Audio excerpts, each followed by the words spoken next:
You are watching through the vision block of a Tiger heavy tank somewhere in eastern Poland. It is the morning of August 13, 1944. The Cooper hatch is sealed. Through the narrow slit of optical glass, the commander sees the tree in 400m ahead waver in the summer heat. His crew has fought from Kursk to Kamenets. They have survived 2 winters. The loader beside him shifts weight from one boot to another, waiting. In the turret basket below, the gunner rests his forehead against the rubber pad of the aiming telescope. They have heard the reports. New Soviet heavy tanks designated IS or Joseph Stalin armed with massive guns, but no one in this crew has seen one destroyed their position yet. They do not yet know what the word disaster will mean by sunset. This Tiger No. 23, one of the 501st Heavy Panzer Battalion, carries armor 100mm thick across its frontal hull. The gun mantlet, where the 88mm cannon protrudes, measures up to 120mm at its thickest point. Since 1942, when these vehicles first rolled into combat near Leningrad, that frontal protection has been doctrine, mathematics, survival. The crews have been taught a simple equation. If you see the enemy first, if you fire first, you survive. At 1000m, the Tiger's gun can penetrate 100mm of vertical armor. Soviet 34s carry nowhere near that thickness. The standard engagement is clean. Spot the 34 at 1500m, fire at 1000. Watch the turret lift from the hull in a bloom of black smoke. If you are enjoying this deep dive into the story, hit the subscribe button and let us know in the comments from where in the world you are watching from today. But the reports filtering back through battalion headquarters have mentioned something else. Heavier Soviet tanks, guns of enormous caliber, the crews, have dismissed much of it as exaggeration born of panic. The Red Army has tried heavy tanks before. The KV-1 was formidable in 1941, but the Tigers dealt with them once the crews learned to aim for the turret ring or wait for a flank shot. This new tank, the IS-2, is presumably more of the same, larger, perhaps slower. Certainly, the reassurance is implicit in the engineering. German steel, German optics, German gunnery. The Tiger has a combat weight of 57 tons, but it can reach 38 km/h on a road. Its Maybach engine, though temperamental and prone to overheating, delivers enough power to move this fortress with a degree of tactical flexibility. More importantly, the gun is supreme. The 88mm KWK-36 derived from the legendary anti-aircraft gun has a muzzle velocity of 810 meters per second.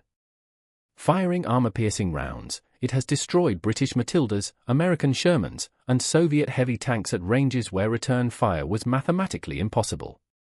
The commander of Tiger 231 believes in this math. He was trained at the armored school at Paderborn. His instructors were veterans of France and the early campaigns in Russia. They taught him to read terrain, to choose firing positions where the Tiger's strengths could dominate. Use distance, use concealment, let the enemy come to you. The Tiger is not a brawler. It is a sniper. When deployed correctly, it does not trade shots. It delivers them. In the turret, the gunner adjusts his seat. He is 22 years old. He has been firing the 88 since February of 1943 when he was assigned to this battalion fresh from training. His kill count, stenciled unofficially inside the turret, is 31. 1,234s, 7 tank destroyers, a scattering of lighter vehicles. He has the hands of a craftsman. His job is precise. Range estimation, deflection, correction, the fractional turn of the elevation wheel that places the shell exactly where the armor is thinnest. He does not think of the men inside those other tanks. He thinks of geometry. He is good at this. To understand what is about to happen to this crew, we must step back and see what they believe. What the entire Wehrmacht armored branch believes. Since the catastrophe at Stalingrad in early 1943, the war in the East has become a war of defense. The great offensives are over. The Tiger battalions are now deployed as fire brigades, rushed from one crisis to another, tasked with plugging gaps in the line or blunting Soviet armored thrusts. But even in retreat, the psychological architecture of German tank doctrine remains intact. Superior optics, superior training, superior gunnery. The individual German tank crew, the Doctrine insists, is worth 3 or 4 Soviet crews. This is not mere propaganda. It is reflected in training schedules, in crew selection, in the way battalions are organized. A Tiger battalion typically fields 45 tanks. These are not line units. They are elite formations park-led out to critical sectors expected to achieve disproportionate results. When a Tiger company arrives at a threatened position, junior officers breathe easier. The presence of the vehicle itself exerts a psychological effect on both sides. This belief is not unfounded. In the summer of 1943, at the Battle of Kursk, Tiger crews demonstrated their effectiveness against masked Soviet armor. On the northern shoulder of the salient, a single company of Tigers from the 505th Battalion engaged over 100 Soviet tanks in a single day, destroying 42 for the loss of 1 Tiger. The Soviet formations, though brave, lacked the optics to engage effectively at long range. Their shells struck the Tiger's armor and ricocheted. The German crews fired methodically, reloading, acquiring new targets, firing again. It was slaughter dressed in the language of tactics. But Kursk was July. This is August of the following year. 13 months is a long time in war. The Red Army is no longer the poorly coordinated mass of 1941. Soviet commanders have learned combined arms. Soviet factories have learned production efficiency. And Soviet engineers have learned to build guns that can kill anything the Germans field. The IS-2 emerged from this process. It was not a gradual development. It was a response to a specific problem, the Tiger itself. In January of 1943, Soviet forces captured an intact Tiger near Leningrad. The tank was shipped to the Kubinka proving grounds outside Moscow, where engineers spent weeks studying it, measuring the armor, firing captured German shells at it, calculating angles and penetration values. They concluded that the 85mm guns then equipping Soviet heavy tanks were insufficient. A larger caliber was needed. The solution was to adapt an existing field gun, the A-19, 122mm howitzer used for indirect fire. The adaptation was crude. The gun was mounted in the hull of the IS tank with minimal modification. It had a slow rate of fire. The shells were enormous, weighing 25 kilograms each, and had to be loaded in 2 pieces. Projectile first, then propellant charge. This was clumsy, but the gun worked. Trials at Kubinka in late 1943 demonstrated that the 122mm shell could penetrate a Tiger's frontal armor from 200 m. More importantly, it could penetrate the turret from 1500 m and the hull front at closer ranges. The shells were not precision instruments. They were hammers. By February of 1944, the first IS-2 tanks reached frontline units. They were deployed in independent heavy tank regiments, formations roughly analogous to the German heavy tank battalions. The initial engagements were limited. Crews were cautious. The tanks were unfamiliar. The ammunition supply was inconsistent. But by summer, production had stabilized. More tanks arrived. More crews were trained. And the doctrine solidified. The IS-2 was not a dueling weapon. It was a breakthrough tank meant to shatter German defensive positions, to absorb punishment, and to destroy anything in its path with a single shot. The German crews, however, do not yet understand this shift. They know the IS-2 exists. They know it has a large gun, but the psychology of superiority persists. The Tiger is still the Tiger. Its armor is still proof. The commander of Tiger 231 has read the intelligence summaries. He knows the Soviet gun is 122mm, but he does not know what that means in practical terms. He does not know that at the ranges where he expects to dominate, his tank is no longer safe. He does not know that the equation has changed. The morning is still. The crew waits. Somewhere ahead, in the distant Trian, engines rumble. The Tiger crew of the 51st Heavy Panzer Battalion received movement orders on the evening of August 11, 1944. The battalion had been hastily re-equipped with the newest variant of the Tiger, the Model B, known to the crews as the King Tiger. These machines were 68 tons armed with the longer-barreled 88mm KWK-43 gun. The frontal armor was 180mm thick on the turret face, sloped at angles calculated to deflect anything the Soviets fielded. The crews had been told this was the answer. The King Tiger was impenetrable, but the 501st had experienced problems from the beginning.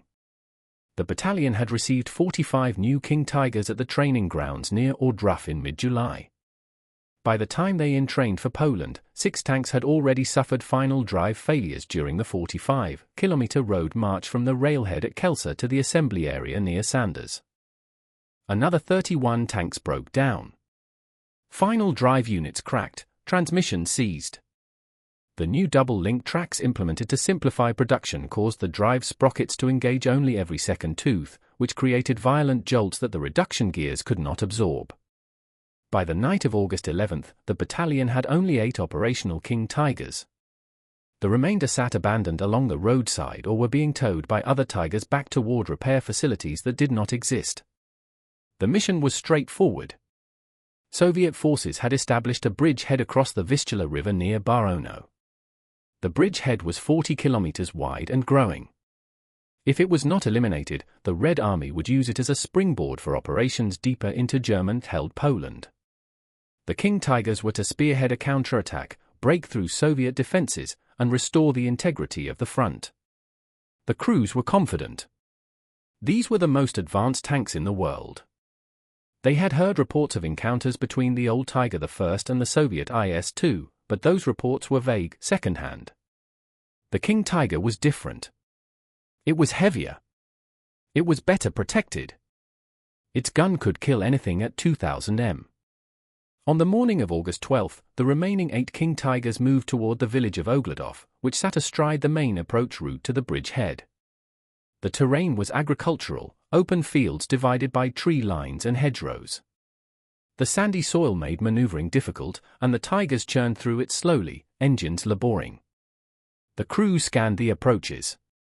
Intelligence had reported Soviet medium tanks in the area, 3,485s, but nothing heavier.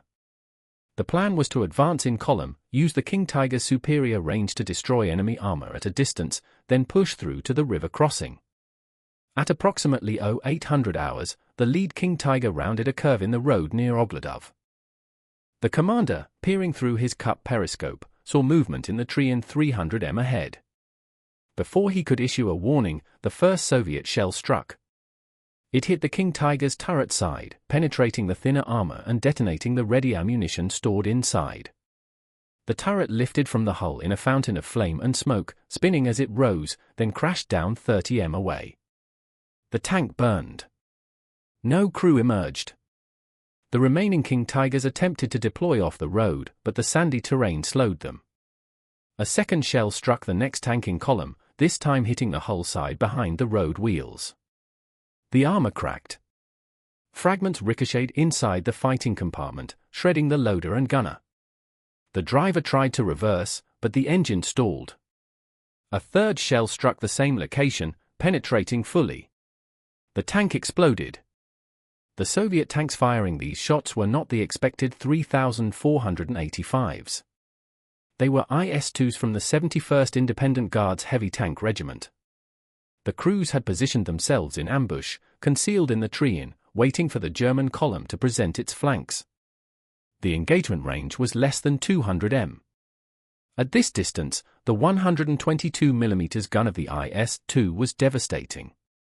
The German crews had no time to react. Their superior optics were useless. Their long-range gunnery training was irrelevant. They were being killed at point-blank range by tanks they had been told were inferior. The commander of the 3rd King Tiger ordered his driver to accelerate, attempting to break through the ambush. The tank surged forward, tracks throwing sand, but the Soviet gunners had already calculated the shot. A shell struck the King Tiger's turret rear, penetrating and igniting ammunition. The blast killed the crew instantly. The remaining 5 King Tigers attempted to withdraw, reversing back down the narrow road, but Soviet infantry had closed the escape route, armed with anti-tank rifles and satchel charges. One King Tiger suffered track damage and ground to a halt. The crew abandoned it. 2 more tanks broke down during the withdrawal, their final drives failing under the stress of sustained reverse movement. By mid-afternoon, the attack had collapsed entirely. The 501st Heavy Panzer Battalion, which had begun the day with 8 operational King Tigers, had lost 6 in less than 2 hours. 2 were completely destroyed with total crew casualties. 1 was captured intact, its engine still running, abandoned by a crew that had fled on foot when Soviet infantry overran their position. If you find this story engaging, please take a moment to subscribe and enable notifications. It helps us continue producing in-depth content like this. The captured King Tiger, hull number 502, was transported to the Soviet proving grounds at Kubinka outside Moscow. Engineers examined it with methodical care. They measured the armor thickness, tested the gun, drove the vehicle repeatedly over various terrain. The conclusions were damning. The frontal armor was indeed thick, but the side and rear armor were vulnerable to the 122mm gun at combat ranges. More critically, the tank's mechanical reliability was catastrophic. During transport to Kubinka, the King Tiger broke down every 16 kilometers on average. The cooling system proved inadequate for summer conditions. The final drive required replacement after minimal use. The complexity of the transmission led to frequent failures that field crews could not repair. But it was not the technical evaluation that mattered most. It was the psychological impact on the German crews who survived. Word of the disaster at Ogledów spread rapidly through the panzer battalions. The King Tiger, touted as invincible, had been destroyed by Soviet tanks at close range. The armor had been penetrated. The ammunition had detonated. Crews had burned. The mathematical certainty of German superiority, the doctrine built on superior optics and long-range gunnery, had failed. Soviet tank crews were not inferior. Soviet guns were not inadequate. The Red Army had learned. They had adapted. They no longer charged headlong into German fire. They prepared ambushes. They waited for flanking shots. They used terrain. The German crews began to understand that the war they had trained for no longer existed. A report filed by the 8th Guards Anti-Tank Brigade, which participated in the defense of the Sandiers bridgehead, included this assessment. The frontal armor of the King Tigers is invulnerable to the fire of 76mm guns. Even the 122mm D-25 gun of the IS-2 tank was not a guarantee against frontal penetration. This was truth spoken plainly. The King Tiger could not be killed from the front by most Soviet weapons, but the report continued. However, side and rear armor are vulnerable. Flanking maneuvers and prepared positions allow engagement at ranges where penetration is assured. The German crews read similar intelligence summaries. They understood the implications. The Tiger was no longer a weapon of dominance. It was a target. Every engagement carried the risk of encountering Soviet heavy tanks positioned in ambush. Armed with guns that could penetrate Tiger armor at ranges where the Tigers could not effectively respond. The doctrine of fighting at distance had become irrelevant. The Red Army would not allow distance. They closed the range. They attacked from the flanks. They used the terrain to negate German advantages. By late August, the 501st Heavy Panzer Battalion had been effectively destroyed. Of the 45 King Tigers it had received in July, only 12 remained operational. 27 required extensive repairs that could not be completed in field workshops. 6 were total losses, burned or captured. The battalion was withdrawn from the front and sent back to Germany for reconstitution. It would not return to combat until December during the Ardennes offensive, where it would suffer similar mechanical failures and heavy losses. The crews who survived Sandomierz carried the memory of what they had seen. The image of a King Tiger turret spinning through the air, trailing smoke, the sound of shells penetrating armor that was supposed to be impenetrable. The knowledge that the equations they had been taught were wrong. One crew member, a loader in a King Tiger that survived the engagement, later wrote in his diary, "We were told the new tank was invincible. We believed it. On August 12, we learned that belief is not armor. This was the moment, the collision between doctrine and reality. The German tank crews had been raised in a military culture that valued technological superiority and tactical skill.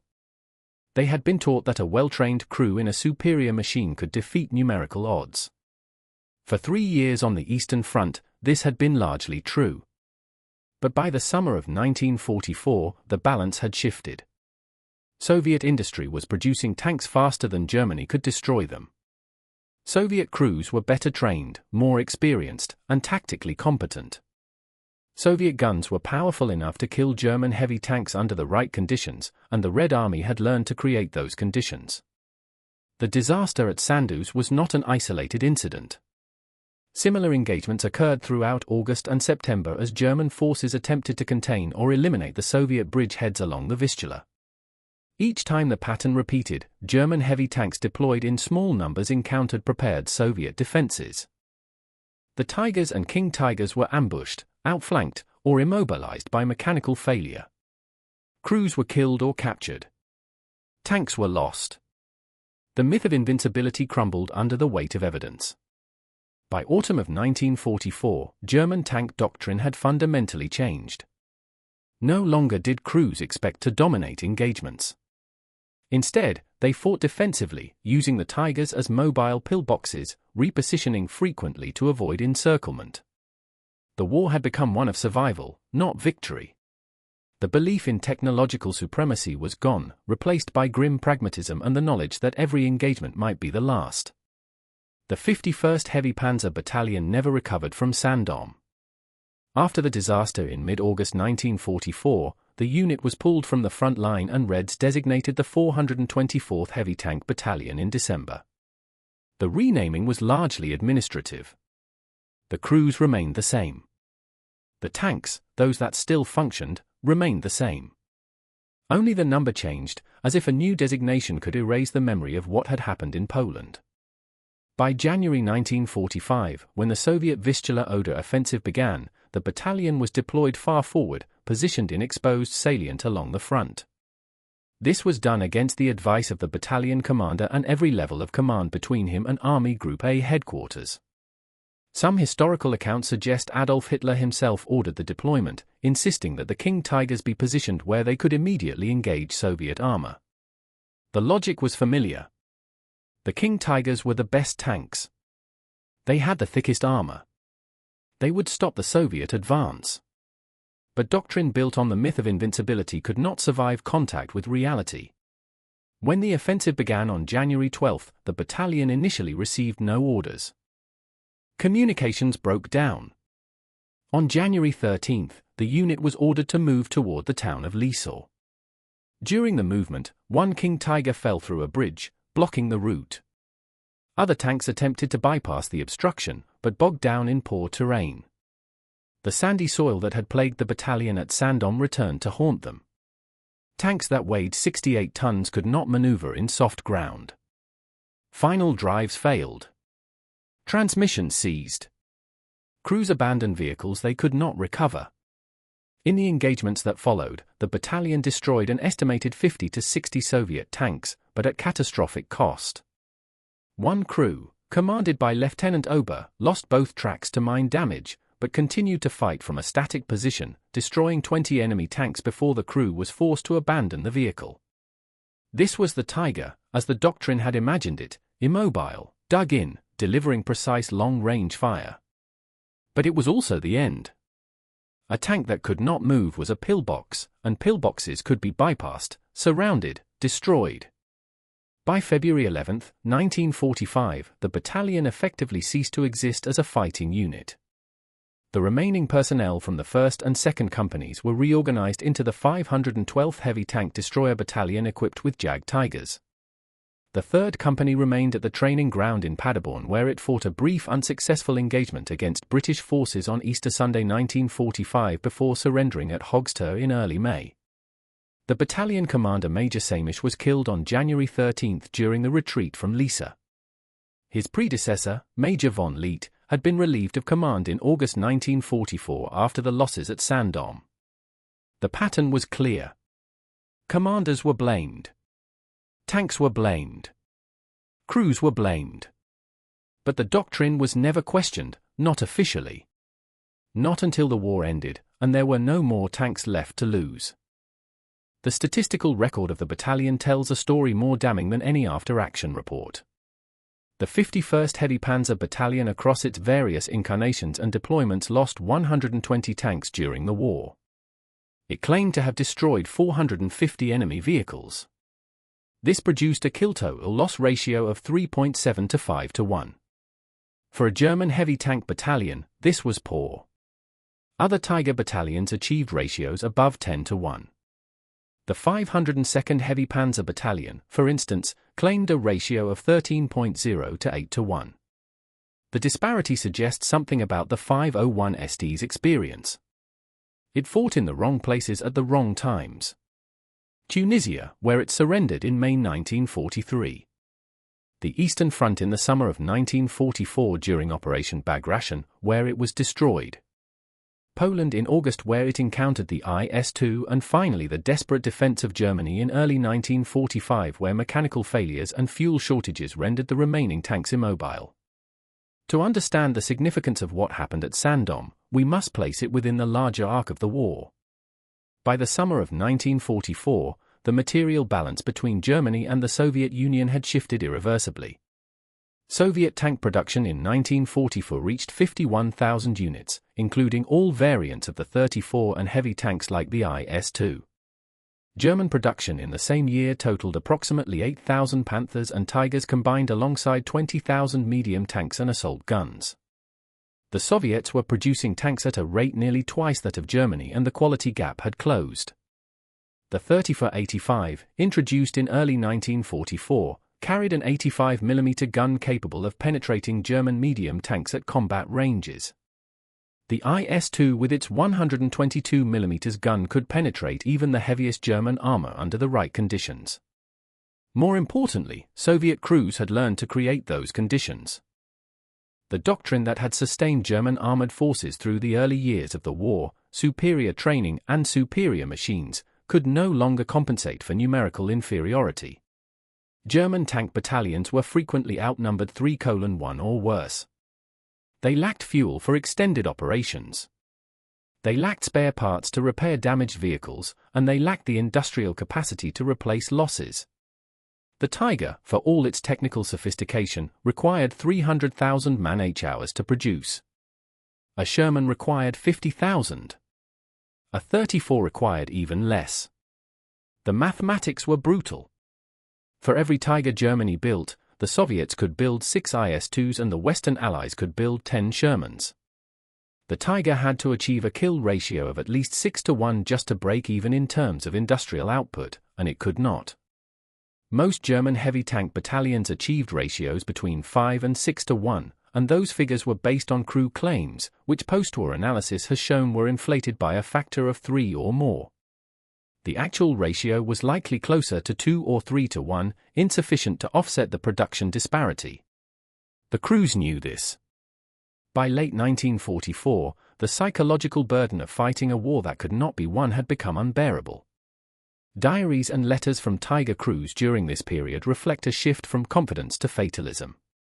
One crew member whose tank survived the engagement at Sanders wrote in September 1944. "We were told the King Tiger was invincible. We drove it into battle believing this. Now we know that invincibility is a word, not armor.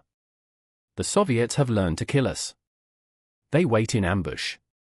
They attack the flanks. They coordinate infantry with tanks. We are still better trained. Our machines are still better built, but there are too many of them and not enough of us." This sentiment was widespread. German tank crews who had entered the war believing in their qualitative superiority now understood that quality without quantity was merely a slower path to defeat. The Tiger battalions, once elite formations deployed to critical sectors, were now regarded as symbols of wasted resources. Each Tiger required more fuel, more maintenance, more logistical support than 5 Panzer IVs. And for what? A slightly better kill ratio? A few more enemy tanks destroyed before the inevitable mechanical failure or ambush. The legacy of the Tiger and of the doctrine that produced it is complex. In purely technical terms, the Tiger I and Tiger II were formidable machines. They had thick armor, powerful guns, and sophisticated optics. In the hands of a skilled crew, under ideal conditions, a Tiger could dominate an engagement. The famous tank aces, men like Michael Whitman and Otto Arias, demonstrated what was possible when training, technology, and circumstance aligned. Whitman destroyed 138 tanks during his career. Cassius destroyed over 150. These men were exceptional and their achievements were real. But they were also exceptions. For every Whitman, there were dozens of anonymous Tiger crews who fought in obscurity and died in burning tanks. For every engagement where a Tiger destroyed 10 enemy vehicles, there were engagements like Sandomir, where Tigers were ambushed and destroyed before they could fire a shot. The mythology surrounding the Tiger, the belief that it was invincible, served a purpose during the war. It sustained morale among German troops. It induced caution among enemy forces, but it also obscured a fundamental truth. The Tiger was a product of a military doctrine that prioritized individual superiority over systemic efficiency. Germany built Tigers because it believed that a small number of excellent tanks could defeat a large number of mediocre ones. This belief was not entirely wrong. Under certain conditions, it held true. But those conditions became increasingly rare as the war progressed.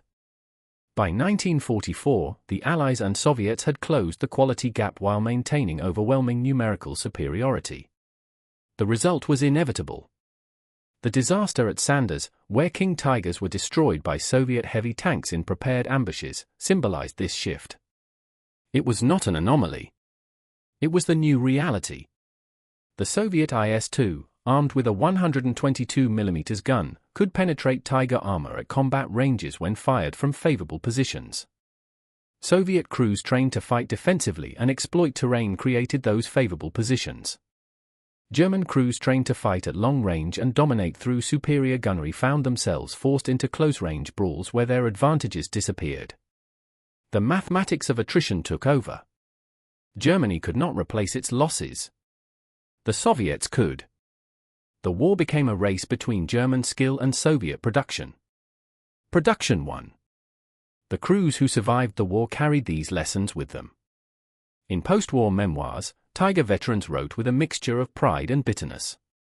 Pride in their technical skill, in the machines they had driven, in the courage they had shown, bitterness at the doctrine that had sent them into battle with insufficient numbers, inadequate logistics, and a belief in invincibility that reality had shattered. One veteran, reflecting decades after the war, wrote, "We believed we were the best. We believed our tanks were unbeatable. We believed that training and technology would overcome numbers. We were wrong. Not because we lacked skill, not because our tanks were poorly designed, but because war is not fought by individuals. It is fought by nations."